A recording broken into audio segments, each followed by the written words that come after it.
매일 성경과 함께하는 오늘의 큐티 시간입니다.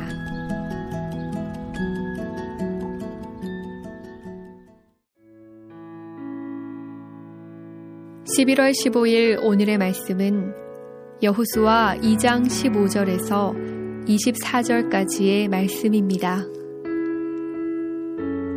라합이 그들을 창문에서 줄로 달아내리니 그의 집이 성벽 위에 있으므로 그가 성벽 위에 거주하였습니다.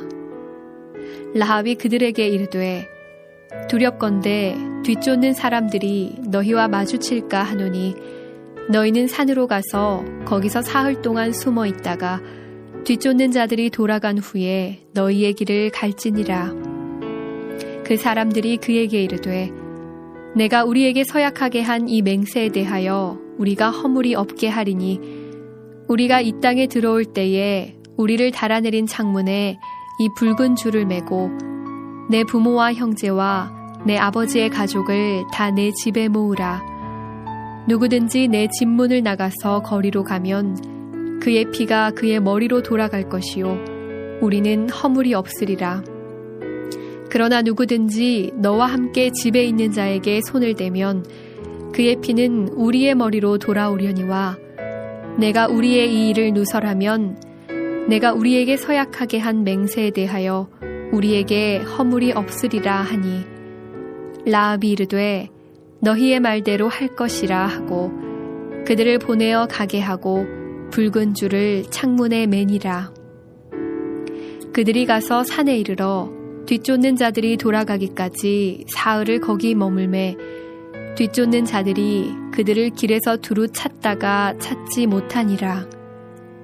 그 두 사람이 돌이켜 산에서 내려와 강을 건너 눈의 아들 여호수아에게 나아가서 그들이 겪은 모든 일을 고하고 또 여호수아에게 이르되 진실로 여호와께서 그 온 땅을 우리 손에 주셨으므로 그 땅의 모든 주민이 우리 앞에서 간담이 녹더이다 하더라.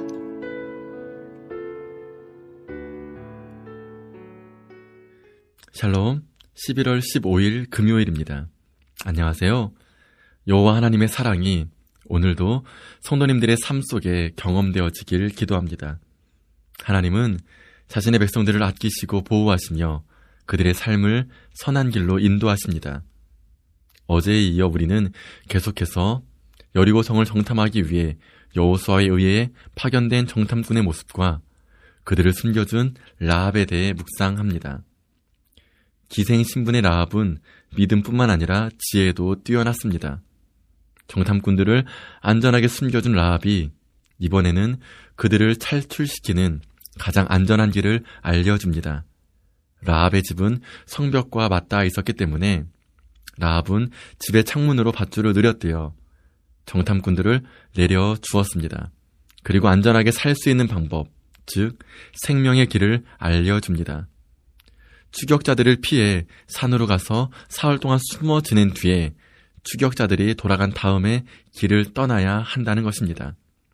생명을 살리는 라합의 지혜입니다.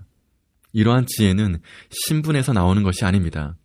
어떠한 환경과 신분에 있다 하더라도 믿음의 사람은 지혜로울 수 있습니다. 우리는 이 지혜를 구하고 또한 잘 사용해야 합니다. 어떤 사람들은 이 지혜가 있으면서 숨기는 사람이 있고 또 어떤 사람은 지혜가 없으면서도 지혜 있는 척 분별 없이 말을 하는 사람들이 있습니다. 하나님께서 주시는 참 지혜가 있어야 하고 또 그 지혜를 잘 사용할 수 있어야 합니다. 그리고 또한 지혜로운 사람의 말을 우리는 따라야 합니다. 기생 라합의 지혜로운 안내를 정탐꾼들은 그대로 듣고 따랐습니다. 그래서 생명을 보존할 수 있었습니다. 우리에게 다가와 지혜를 전하는 사람들이 있습니다. 그 사람의 환경과 신분 때문에 진주보다 귀한 그 지혜를 놓치지 마시기 바랍니다. 정탐꾼들은 여리고를 점령할 때에 라합의 집안을 살려주기로 한 그 약속을 지키기 위해 구체적인 방법을 제시합니다. 그리고 그 방법을 따르지 않을 경우 여리고 성이 멸망하는 그날에 라합의 집안 사람들이 죽더라도 자신들에게는 허물, 즉 책임이 없음을 강조합니다. 왜 이렇게 이 약속에 대한 책임과 허물을 강조하는 것일까요? 그것은 라합과의 만남과 이 약속이 하나님의 인도하심 속에 있다는 것을 그들이 잘 알았기 때문입니다. 약속은 소중합니다. 우리의 삶은 언제나 하나님 앞에서의 삶입니다. 화장실 들어갈 때와 나올 때가 다르다라는 말이 있는데요. 믿음의 사람들은 그러지 말아야 합니다. 약속을 할 때는 신중하고 구체적으로 해야 하며 또한 그 약속을 소중히 지켜야 할 것입니다. 정탐꾼들은 그렇게 했습니다. 이 약속에 대한 내용이 본문 17절 이하에 기록되어 있습니다. 전쟁 때, 즉 여리고 성의 멸망의 날에 정탐꾼들이 이 성을 탈출할 때 사용했던 창문에 붉은 줄을 매달아 놓고 라합의 집안 모든 사람들이 이 집안에 있을 것과 이 이야기를 아무에게도 하지 말 것을 정탐꾼은 당부합니다. 그렇게 하지 않을 경우 라합의 집안 사람들의 죽음에 대해서는 자신들이 허물이 없다는 것입니다. 이 붉은 줄은 구원의 줄로서 유월절을 생각나게 합니다. 이스라엘 백성들이 애굽 왕 바로의 노예로 있을 때 하나님은 자신의 백성을 구원하시기 위해 10가지 재앙을 바로와 애굽 백성들에게 내리십니다. 그 마지막 10번째 재앙이 장자의 죽음이었고 그 재앙을 피하기 위해 양의 피를 문설주, 즉 창틀에 발라야 했습니다. 그래야 죽음의 사자가 그 집을 넘어갔습니다.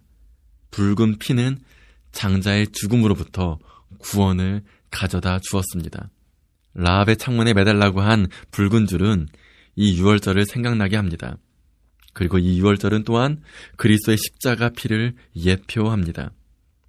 라합의 창문에 매달린 붉은 줄은 구원의 줄입니다.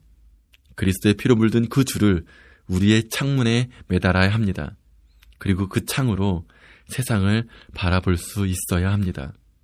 라합은 붉은 홍색 줄을 정탐꾼들이 간 뒤에 바로 창에 매달았습니다. 나중에 달아도 될 줄입니다.